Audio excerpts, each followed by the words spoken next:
Homeschool moms, this one idea could change everything. A comment made to me in 2016 completely changed the way I schooled my kids.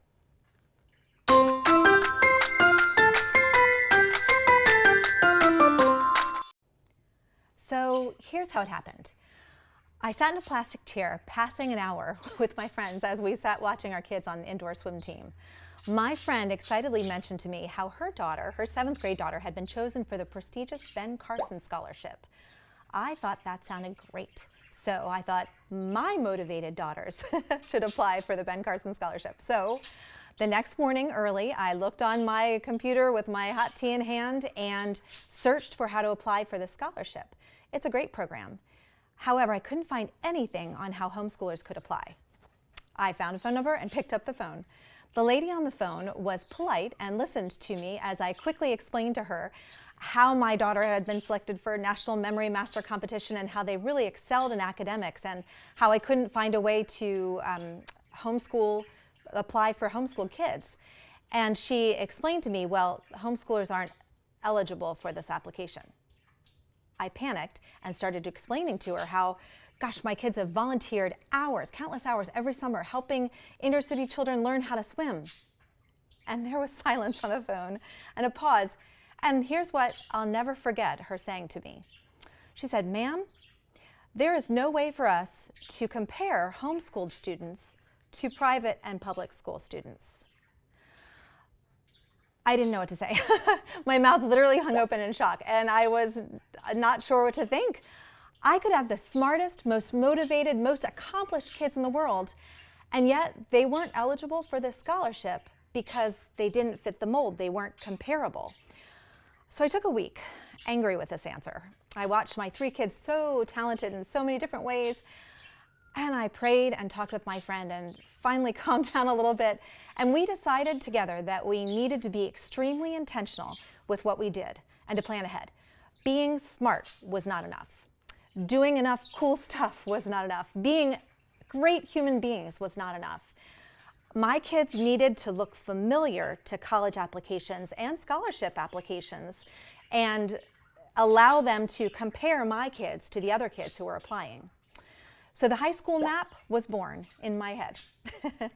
You need a plan. Your kids are absolutely going to look different, and that's a good thing. That's what I wanted when I homeschooled my kids. However, if you want the college option to be open to your kids, if you want for your kids to be able to apply for scholarships and be able to be compared, you need to be intentional about planning for and then presenting your kids' activities and accomplishments in a certain way so that they will be comparable to their public and private school counterparts. So how do you make sure your child's application looks familiar and comparable to colleges and scholarship programs? Well, it starts with a great transcript. Your transcript needs to be solid and to show how the grades were assigned, what curriculum you used, and what was involved in that curriculum. You need to have your child take the tests, the standardized tests, the ACT or the SAT. We went with the SAT for reasons that I prefer it because it's close to the PSAT, but the ACT is great too. If you're having your child take the CLT, make sure that your child will definitely be applying to schools that accept and recognize that exam, because not all schools will understand it. It's a bit of a niche exam.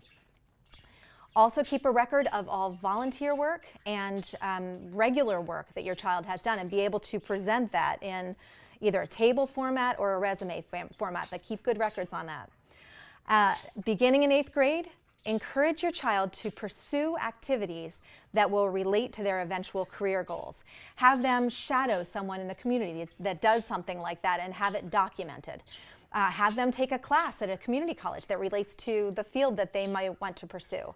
Have them do a camp. There are lots and lots of camps where they'll take a specific interest and teach your child that.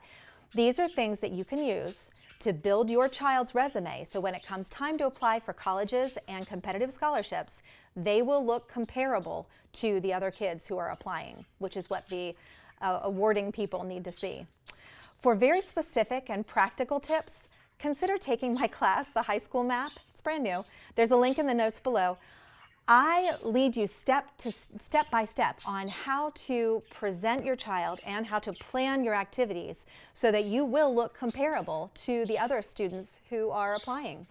I promise you will leave motivated and full of practical tips, and even with a sample transcript, an Ivy League worthy and scholarship application worthy transcript that you can use as a base model for your own transcripts for your students.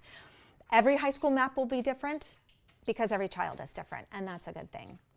If you plan to fail, I'm never going to say you're going to fail, but you might regret it, and you might be disappointed when it comes time to apply for colleges. So get the jump on it and be proactive. You're doing a great job, Mom. I really think you are.